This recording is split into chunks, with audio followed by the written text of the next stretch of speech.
Nada é impossível. Nada é impossível.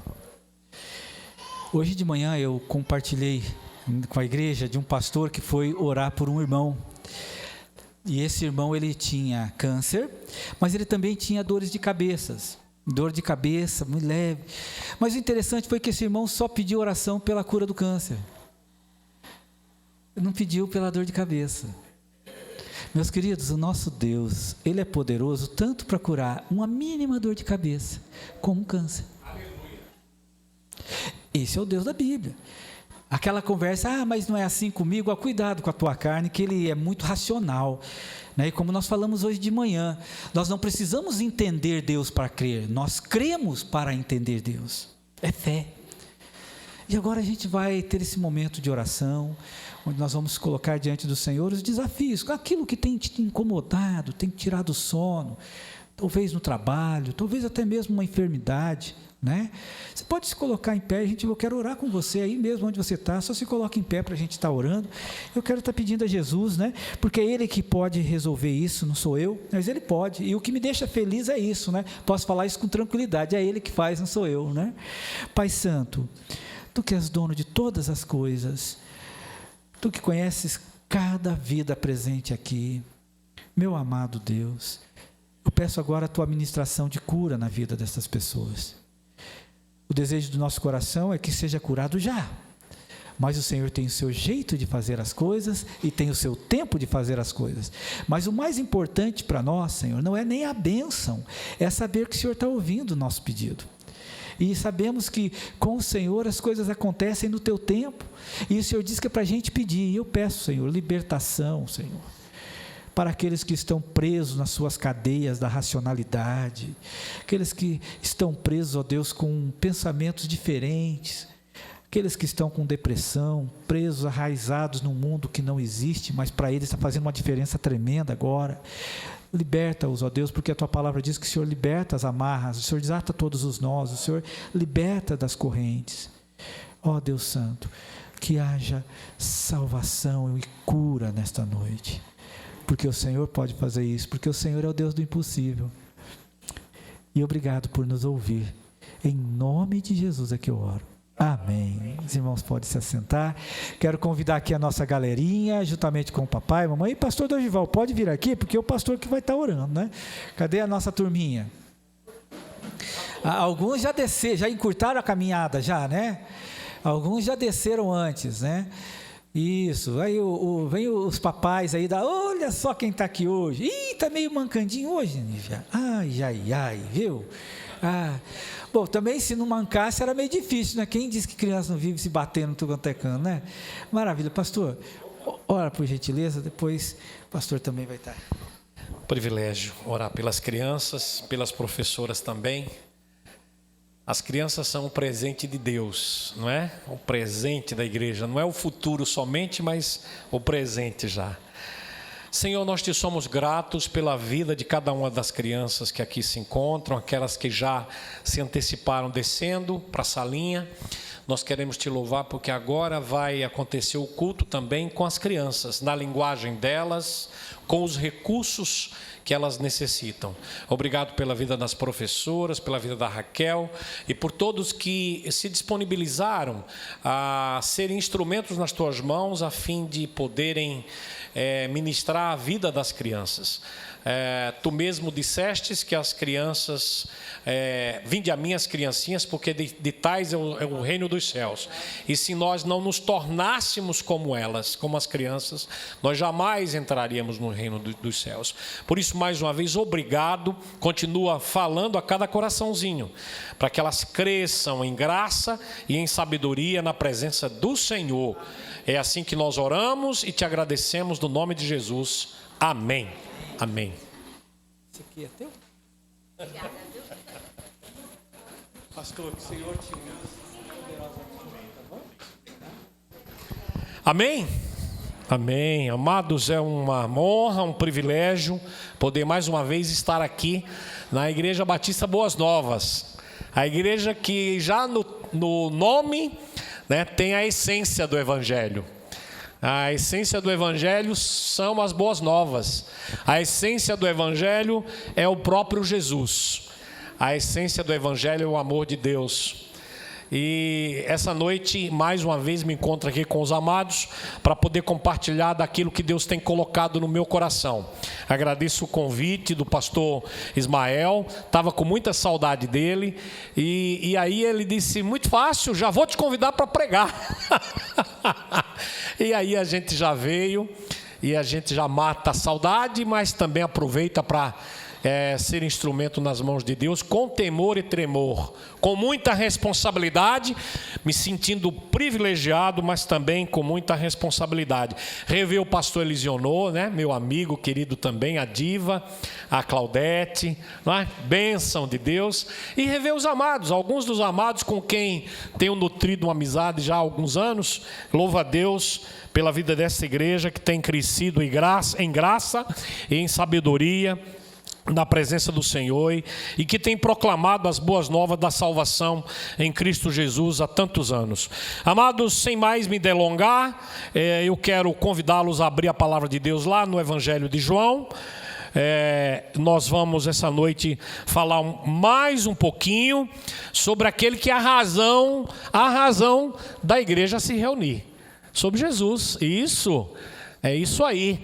Este púlpito aqui, graças a Deus que este púlpito é cristocêntrico, né, pastor Ismael?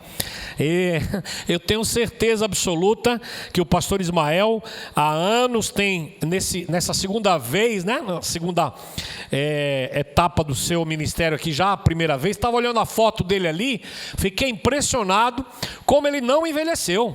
Está do mesmo jeito. 24 anos depois de deixar o ministério aqui e voltou, né, alguns anos, já faz o quê? 8 anos essa segunda vez. Que coisa maravilhosa, né? Estava olhando a foto dele em pé ali, eu digo, rapaz, você não mudou nada, Claudete, está do mesmo jeito, continua um garotão. E ele tinha 31 lá, né? E hoje 5.5. E é isso que acontece com aqueles que temem, não é? E confiam no Deus Todo-Poderoso. Deus cuida de nós, Deus nos preserva, Deus nos abençoa, como tem abençoado seu servo pastor Ismael e seu ministério aqui na Igreja Batista Boas Novas. Amados, eu gostaria então de convidá-los a abrir o texto, né, em João capítulo 14, e nós vamos ler um pouquinho antes, até no capítulo 13, do verso 36 até o 14, no verso 6, tá bom? Quem achou, diga amém. Quem não achou, diga misericórdia. Tem alguma misericórdia por aí ainda? Não, né? Ou acesse também a Bíblia no seu celular, fica mais fácil. Jesus, a razão da nossa fé. Jesus é a razão da nossa fé. É por isso que nós estamos aqui. O texto vai dizer assim: perguntou-lhe Simão Pedro, Senhor, para onde vais? Respondeu Jesus, verso 36 do capítulo 13. Para onde vou, não me podes seguir agora, mais tarde, porém, me seguirás. Replicou Pedro, Senhor, por que não posso seguir-te agora? Por ti darei a própria vida. Respondeu Jesus, darás a vida por mim? Em verdade te digo que jamais cantará o galo antes que me negues 3 vezes. Não se turbe o vosso coração, credes em Deus, crede também em mim. Na casa de meu pai há muitas moradas, se assim não fora eu vou-lhe teria dito, pois vou preparar-vos lugar. E quando eu for e vos preparar lugar, voltarei e vos recebereis para mim mesmo, para que onde eu estou, estejais vós também. E vós sabeis o caminho para onde eu vou. Disse-lhe Tomé, Senhor, não sabemos para onde vais. Como saber o caminho? Respondeu-lhe Jesus, eu sou o caminho e a verdade e a vida.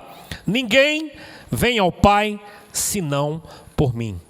Vamos orar mais uma vez? Abaixa a sua cabeça, fecha os seus olhos. Senhor, nosso Deus, nosso Pai, mais uma vez chegamos na Tua presença para pedir que o Senhor fale ao nosso coração, que o Senhor use apenas os meus lábios para que eu transmita aquilo que tu queres e não aquilo que eu quero.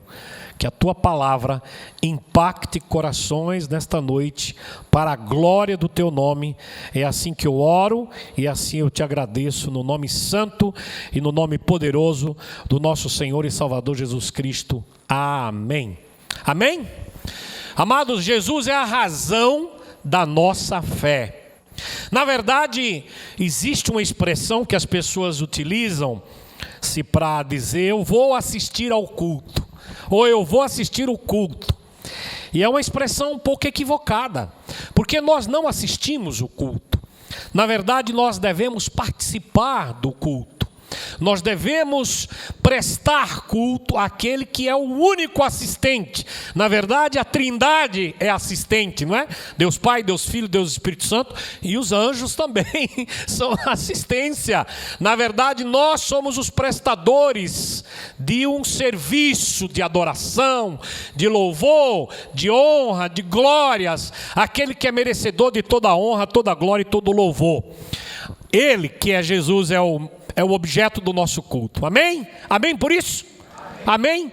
Por que eu estou dizendo isso, amados? Porque em alguns lugares me preocupa. A gente tem percebido que Jesus está ausente do púlpito, das mensagens muitas vezes. As mensagens estão se tornando cada vez mais palestras motivacionais. E este lugar aqui muitas vezes se torna palco, mais do que altar. E infelizmente as pessoas estão se esquecendo de que nós não estamos aqui para assistir ao culto ou para nos beneficiarmos dele, satisfazendo o nosso desejo, satisfazendo a nossa vontade de consumo. Por quê? Porque Jesus é a razão da nossa fé. E os discípulos, os apóstolos, aqueles que seguiram a Cristo, viviam nesse contexto, num contexto em que eles estavam sendo perseguidos por causa da sua razão, porque eles eram seguidores de Cristo, de Jesus. E aí, em determinado momento, um deles, não é?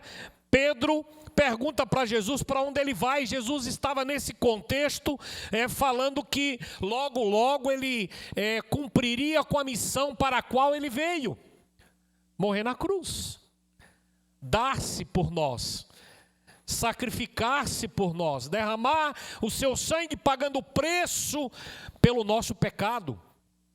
E aí Pedro começou a se preocupar, e os discípulos também começaram a ficar perplexos. Mais do que isso, ficaram com o coração atribulado, ficaram com o coração em turbulência. Por isso Jesus diz: não se turbe o vosso coração. Obrigado, meu querido. Eu vou acabar tropeçando no fio. Eu gosto até de falar sem microfone. Vocês conseguem? Mas aí tem a gravação, né, querido? Aí prejudica o meu amigo querido lá, o meu irmão, que está gravando. Mas vocês aí estão me ouvindo bem, não é? Então, amados, por isso que Jesus disse: não se turbe o vosso coração. Porque nesse contexto, o coração dos discípulos estavam em turbulência. E quem já enfrentou turbulência numa aeronave ou numa viagem de avião sabe mais ou menos o que é isso, né? Dá aquele frio na barriga, dá aquele temor. Na verdade, Ismael, eu já passei por turbulências muito fortes, quando ia chegando em Curitiba uma vez, e o avião praticamente bicou e caiu no vácuo de uma maneira terrível. Eu pensei que seria minha última viagem de avião, mas foi só um susto, e o nosso Deus nos livrou mais uma vez.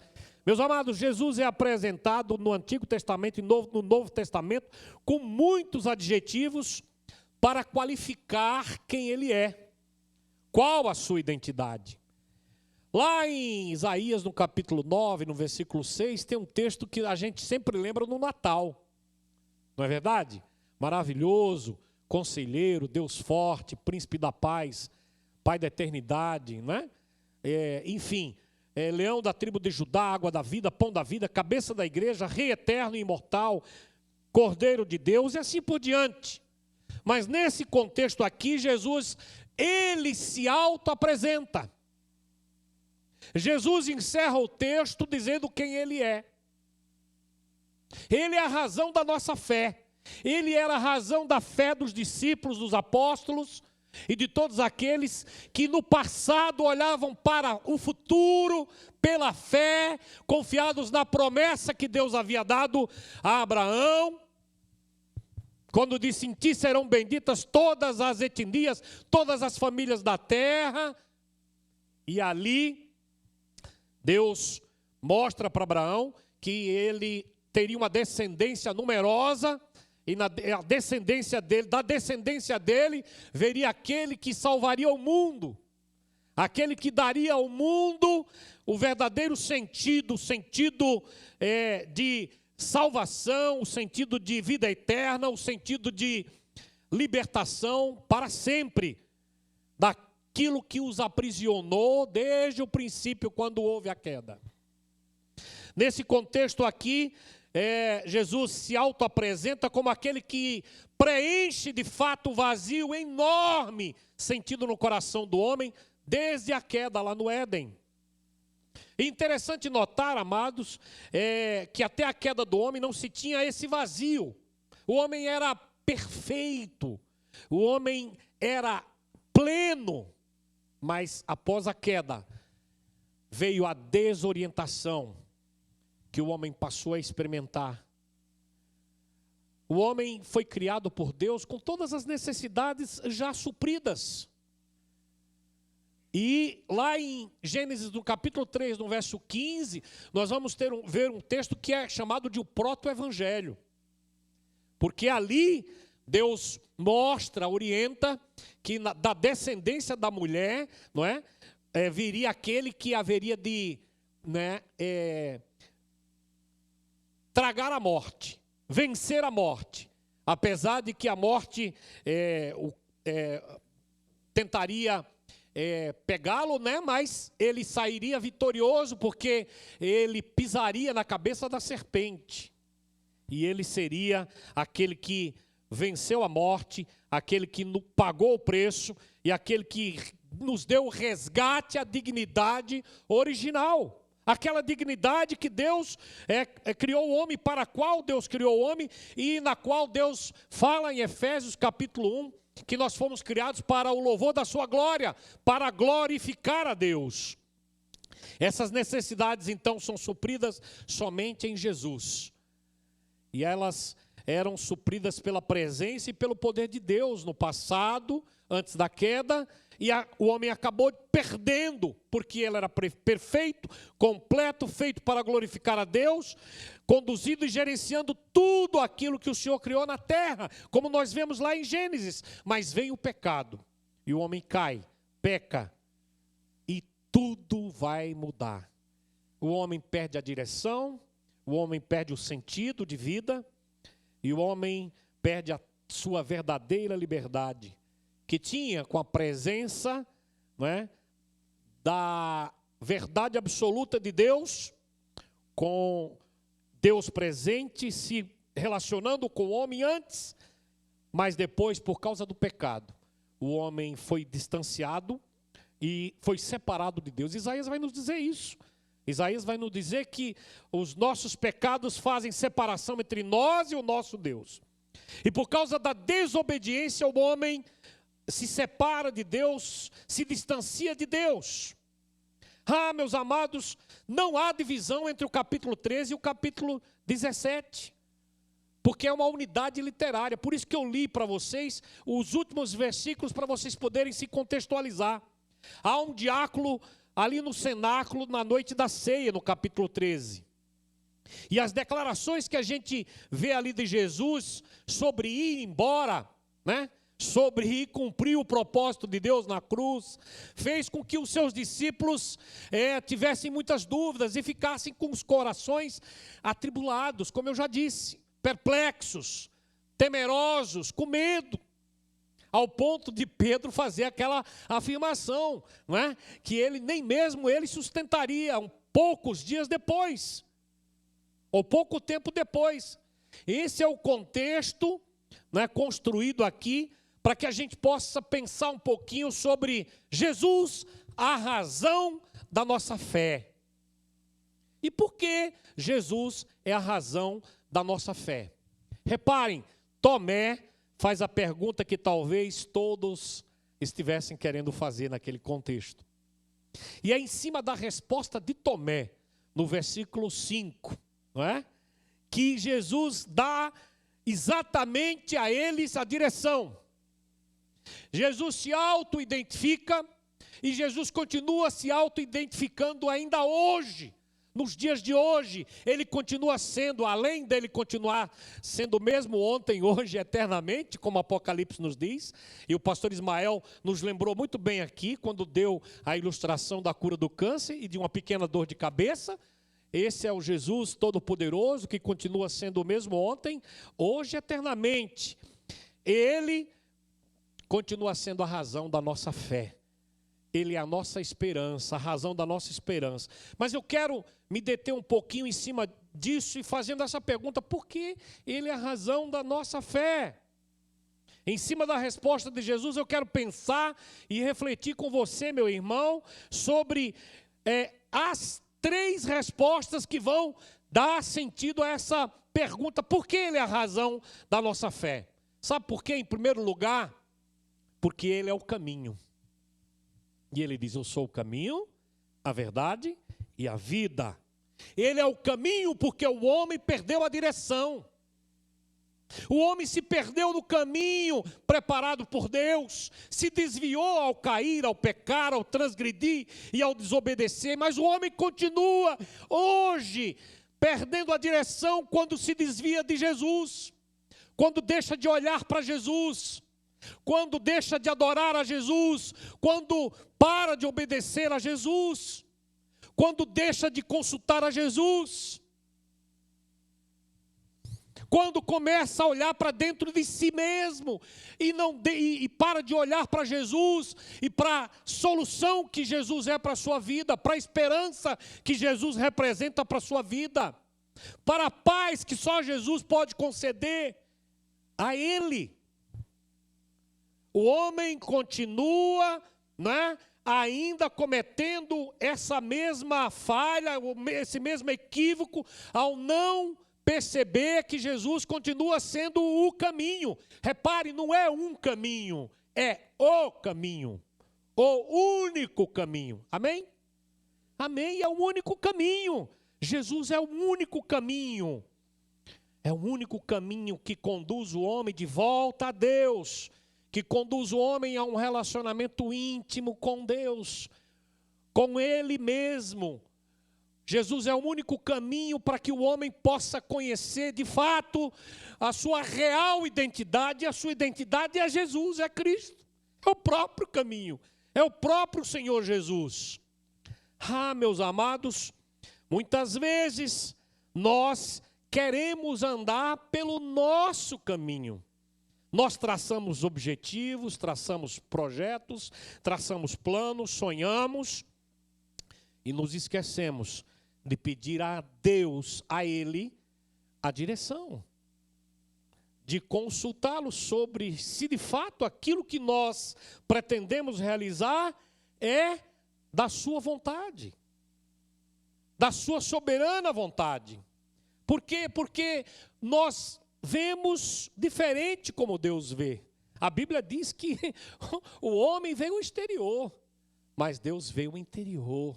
Deus vê diferente. Deus é o Deus onisciente, é o Deus que tem conhecimento de todas as coisas, é o Deus que tem presciência, que tem conhecimento até mesmo antes do que eu ia falar aqui. Por isso que preparou que a irmã cantasse aquele hino maravilhoso: não se turbe o vosso coração, confie no Senhor, dependa do Senhor, entregue ao Senhor, coloque diante do Senhor as suas dúvidas, a sua ansiedade, coloque diante do Senhor a sua insegurança, a sua incerteza, porque Ele é o caminho, o único caminho, o caminho que vai lhe conduzir à verdadeira solução, aquilo que vai te trazer sucesso real, verdadeiro. Não esse sucesso que o mundo experimenta, passageiro, efêmero, mas o sucesso que perdura para sempre. Amém? O sucesso que preenche o maior vazio da alma, sucesso que preenche as nossas necessidades emocionais. Jesus é o caminho para tudo aquilo que tem dentro do meu ser, que só pode ser preenchido com esse caminho, por este caminho. É o caminho que vai me levar à verdadeira esperança. O estilo de vida e as boas obras são uma evidência da fé pessoal, e Efésios vai nos mostrar isso, né? Efésios capítulo 2, verso 8 e verso 9. O texto vai nos dizer assim: pela graça sois salvos por meio da fé, e isto não vem de vós, é dom de Deus, não pelas obras, para que ninguém se glorie. E sabe por que eu estou falando isso? Porque muitos acabam criando uma codependência da religiosidade. E acham que porque frequentam uma igreja, seja ela batista, católica ou de qualquer outra denominação, essa religiosidade vai levá-los à solução ou ao caminho que eles acham que de fato está agradando e está alegrando o coração de Deus.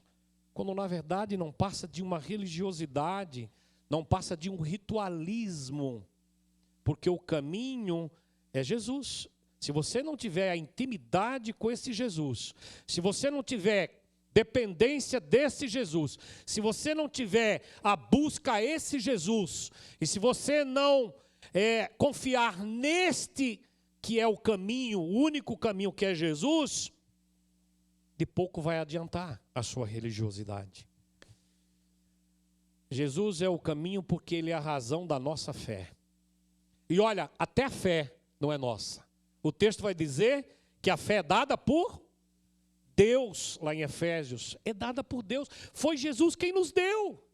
Foi Jesus que me municiou. Foi Jesus que me preencheu com essa capacidade de crer nele, de confiar nele. De crer nele para poder entender a ele, para poder compreender a ele, para poder compreender que ele quer e espera de mim santificação, obediência, vida comprometida diariamente com ele. Essa é a razão da nossa fé. William Hendrickson diz que os discípulos estavam atribulados, estavam tristes pela iminente partida de Jesus, mas os discípulos também estavam envergonhados. Sabe pelo quê? Pelo egoísmo evidenciado, perguntando quem era o maior. Nesse contexto aqui, eles estavam um pouquinho antes, no capítulo 13, começa com Jesus lavando os pés dos discípulos, dando o maior exemplo de humildade que alguém poderia dar, para mostrar que ele, Jesus, a razão da nossa fé, ele, Jesus, o Filho do Deus vivo. Pedro vai dizer isso lá em Mateus capítulo 16. Jesus, o Deus encarnado, o Deus que se fez homem, não veio para ser servido, mas para servir.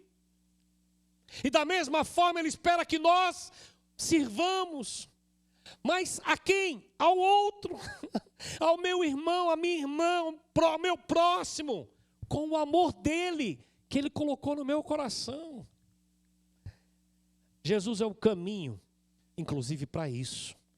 Você só vai perdoar, você só vai servir, você só vai amar, você só vai evidenciar sua fé, se você olhar para Jesus, o caminho verdadeiro, se você trilhar o caminho que é Jesus, se você se entregar no caminho e se jogar no caminho que é Jesus. Amém? Segunda razão, porque Jesus é a razão da nossa fé, e o texto vai nos dizer que ele vai nos responder com a própria autoidentidade de Jesus. Ele diz: eu sou o caminho, mas ele também diz: eu sou a verdade. Eu sou o caminho, a verdade. E por que ele é a verdade? Sabe por que ele é a verdade? Porque a verdade resgata o homem de sua vida de falsidade, da sua vida de mentira. da sua vida de ilusão, de utopia muitas vezes, criada na própria mente do homem, ou de certas convicções e fortalezas que são forjadas pelo inimigo na mente humana, para que o homem possa se desviar do verdadeiro caminho que ele já passou adiante e deixou de trilhar, que era Jesus. Sabe, tudo isso provocado pelo quê? Pelo pecado. A Bíblia vai nos dizer que o pecado é um aguilhão que prende, que escraviza, que domina o homem, que o tira do centro da sua própria razão e faz com que ele fique perdido, desorientado. Por isso ele não olha para o caminho, por isso ele não segue o caminho, por isso ele está seguindo o seu próprio caminho, a sua própria vontade, o seu próprio ego, como os discípulos ali naquele contexto, segundo William Hendricks, que eu anotei aqui, vai dizendo isso. Eles estavam perplexos pela predição de que Judas trairia Jesus e Pedro também o negaria e os demais fugiriam. Jesus já havia predito isso. E Jesus fala isso para Pedro. E olha, irmãos, o Pedro, acho que na hora que perguntou isso, ele não estava sozinho com Jesus. O texto não vai dizer. Mas eu acredito que alguns o viram. E depois puderam constatar isso. Para quê? Para provar que nós somos absolutamente dependentes do Senhor. Precisamos continuar olhando para o Senhor. E aqui eu quero fazer uma menção, uma ilustração que eu nunca me esqueci. Diz que um jovem tinha uma dificuldade muito grande. Ele frequentava a igreja e era assíduo, mas na universidade, chegando lá, ele acabou se envolvendo com alguns jovens que eram apenas religiosos. E acabaram levando-o para tomar algumas bebidas, enfim, cerveja e tudo mais. E ele, com o coração pesaroso, foi conversar com o seu pastor. Ele disse: pastor, eu queria conversar com o senhor porque aconteceu isso. E eu, infelizmente, pequei, desagradei a Deus, dei mau testemunho. E eu queria ajuda, pastor, eu preciso de ajuda, eu não consigo me desviar, eles fazem uma pressão muito grande, não é? E aí entra o trabalho pastoral e o pastor ali naquele momento disse: já sei o que vou conversar com você. Meu filho começou a dar alguns conselhos, mostrando para ele que era Jesus quem ia dar poder a ele, que era Jesus quem ia dar a ele a força suficiente para ele poder resistir àquela tentação. Ele acabou citando a tentação de Jesus ali, como também 100% homem que foi e venceu a tentação. Ele poderia vencer, mas tinha uma coisa muito importante, não é, que ele tinha que olhar para Jesus. E sempre se lembrar de Jesus, do exemplo de Jesus. Que Jesus disse que a gente teria tentação, mas era para a gente estar sempre vigilante, sóbrio, vigilante, orando permanentemente. Aí disse para aquele jovem: olha só, eu vou fazer aqui com você, olha, um experimento e quero que você faça lá, quando você chegar. Você vai pegar um copo, vai encher esse copo d'água, não é? E você vai olhar para esse copo, andar olhando para esse copo. Você não pode derramar de maneira nenhuma a água desse copo, tá? Então, cuide bem para que você possa olhar e chegar até o final do destino com esse copo cheio. E aí encheu aquele copo, né? E aí fez com que aquele jovem, levou aquele jovem num percurso lá da própria universidade, foi com ele para fazer parte da ajuda do auxílio pastoral. E aquele jovem pegou o copo, encheu o copo, e de fato o copo cheio na boca, ele olhando para o copo, ele foi, conseguiu andar todas as dependências da faculdade, passou pelo grupo de jovens que estavam ali na cantina tomando, bebendo alguma coisa naquele bar fora da universidade, sequer olhou para eles, e chegou lá, olhou, entregou de volta, está aqui, pastor, o copo de volta. Agora não entendi bem o que o senhor quis dizer com isso, ou fazer com isso. Ele falou: está vendo o que você fez? Você olhou para o copo, não olhou? Você não deixou o copo derramar. Da mesma forma, enquanto você estiver olhando para Jesus, o autor e consumador da sua fé, o autor e consumador da nossa fé, Jesus vai te capacitar para que você vença a tentação. Amém? Aquele jovem entendeu a lição. E aquele jovem percebeu que enquanto ele estivesse naquela universidade, ele ia continuar olhando para Jesus com os olhos da fé, com a certeza de que poderia vir todo e qualquer convite, mas ao olhar para Jesus e ao perguntar para Jesus, a resposta ia ser sempre: não vá, meu filho, fique aqui comigo, ou fique aqui na sala, ou fique aqui, não vá com eles lá, porque eles vão tentar te levar para cometer o pecado que vai estragar o seu relacionamento comigo. A verdade é que Jesus liberta o homem da sua prisão espiritual em que vive quando peca. E por essa razão ele é escravizado pela mentira e por tudo aquilo que a desobediência traz, as consequências da desobediência. Quando o homem desobedece a Deus, o homem tem consequências drásticas. Quantas vezes você já precisou tomar uma decisão e esqueceu de consultar a Deus? E tomou a decisão por tua própria vontade, de acordo com a tua própria consciência, e se esqueceu de pedir a Deus, de orar e de pedir ao Senhor, e depois vieram consequências. E aí a gente para perguntar e diz assim: mas por que Deus? Sabe por quê? Porque nós não oramos. Por que nós não pedimos a Deus se era da vontade dele? Muitas vezes fazemos um negócio errado, tomamos uma decisão errada. São decisões que são tomadas no namoro, de uma jovem que vai namorar com um jovem não cristão, quando na verdade a palavra de Deus diz que ela vai ter consequências, mas ela ou ele diz: não, mas imagina, pastor, né, pastor Ismael, não, vou namorar porque eu vou ganhar para Jesus, vou trazê-lo para Jesus. E aí a verdade acaba, né, desnudando. Por quê? Porque não houve a participação, né, da obediência nesse processo. Ah, meus amados, Jesus é a verdade absoluta, a verdade que desnuda o homem da sua realidade humana para mostrar a ele que de fato, sem Deus, ele está perdido. Mas terceiro e último lugar, para nós encerrarmos essa reflexão sobre Jesus, é a razão da nossa fé.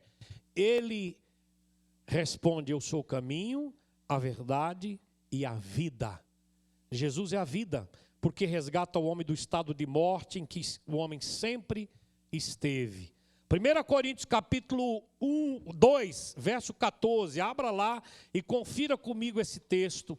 Olha o que é que o texto vai dizer, meus amados. O texto vai dizer que, ora, o homem natural, 1 Coríntios capítulo 2, verso 14, não aceita as coisas do Espírito de Deus, porque eles são loucura e não pode entendê-las, porque elas se discernem, se compreendem espiritualmente. Aquilo que o pastor Ismael falou há pouquinho.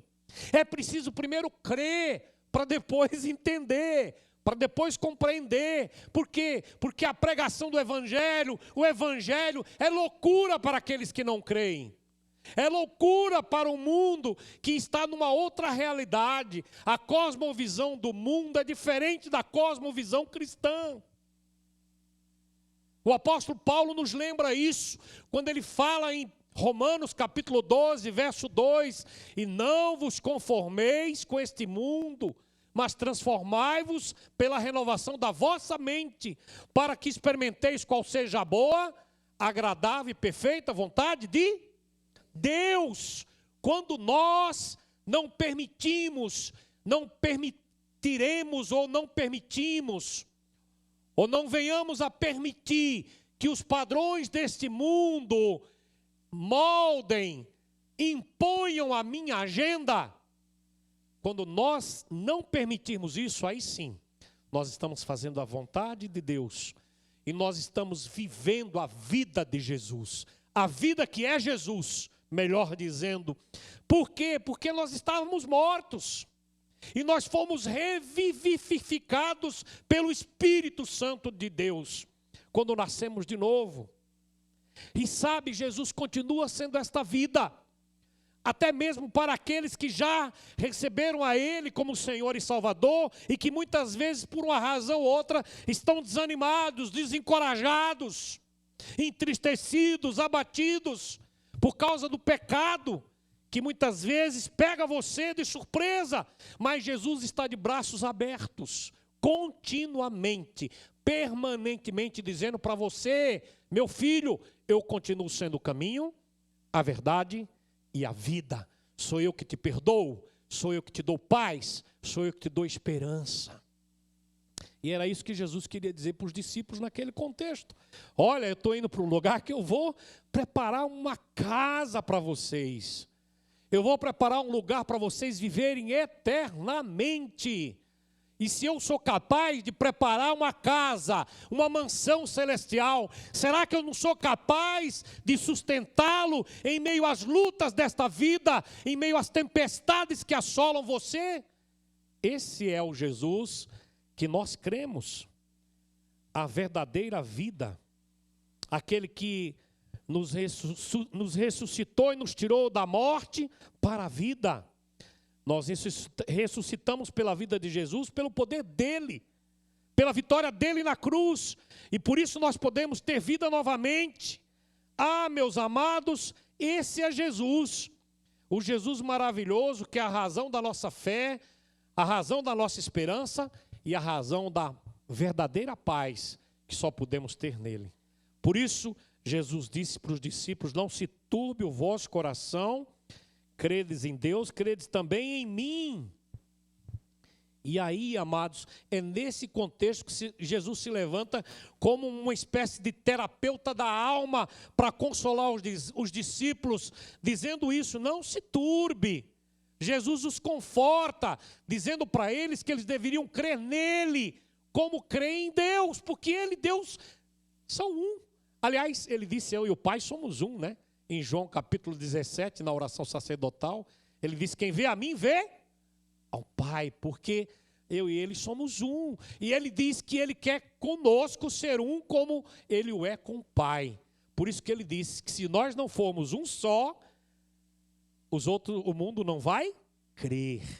Eu quero encerrar minha palavra essa noite, dizendo para você, meu amado, Jesus continua sendo a razão da nossa fé, porque ele continua sendo o caminho, a verdade e a vida. Muitas vezes nós usamos esse texto somente para aqueles que ainda não entregaram a vida a Jesus, não é? E nós nos esquecemos de que também serve para nós. Serve para nós. Serve para nós se, porventura, em algum momento derrapamos, ou saímos do caminho, ou nos desviamos dele. Ou se de alguma maneira nós buscamos sentido para a nossa vida em outras coisas que não são o Evangelho.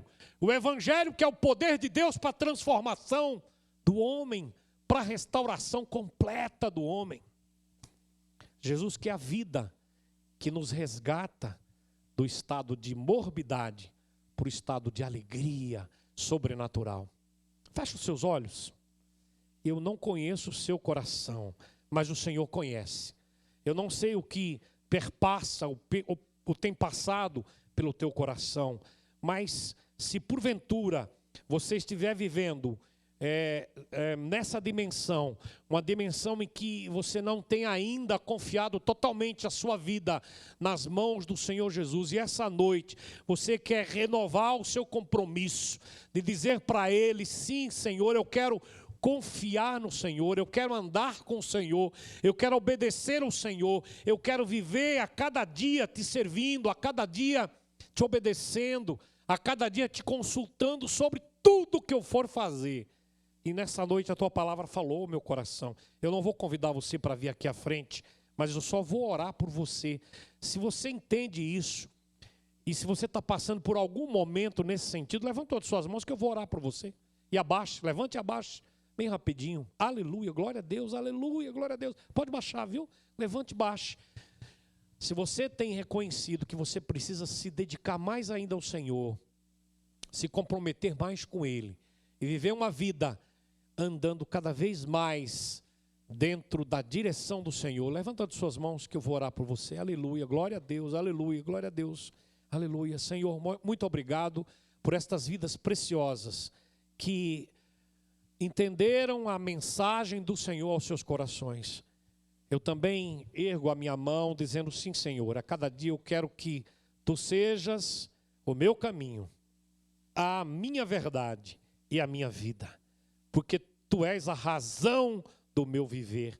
E estas vidas da mesma forma falam isso agora, renovando o seu compromisso com o Senhor e dizendo: Senhor, muito obrigado porque o Senhor é o caminho, é a verdade e é a vida, e continua sendo o mesmo ontem, hoje e eternamente. E por isso o meu coração pode ter a paz verdadeira do Senhor. É assim que eu oro, Pai, e coloco diante do Senhor estas preciosas vidas para a glória do Teu nome, no nome de Jesus. Amém. Amém. E todo o povo de Deus diz: amém. Amém.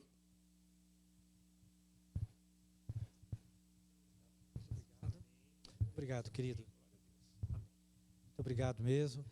Vamos colocar em pé para a gente estar encerrando, né? Muito gostoso aí ouvir o Senhor falando através do pastor Dorival, né? E todos nós tenhamos uma semana abençoada na presença desse Deus, né? Pai amado, obrigado pela Tua palavra, obrigado pelos louvores, um momento tão gostoso de Te exaltar, porque o motivo de estarmos aqui é Te servir. Foi tão gostoso tudo isso, Senhor. E agora a gente vai para casa tranquilos, debaixo do Teu cuidado, porque onde nós estivermos, o Senhor já está ali, porque Tu és onipresente. Obrigado a Deus, que o amor de Deus Pai, que a graça de Cristo Jesus e as consolações do Santo Espírito de Deus seja com cada um de nós agora e eternamente. Amém.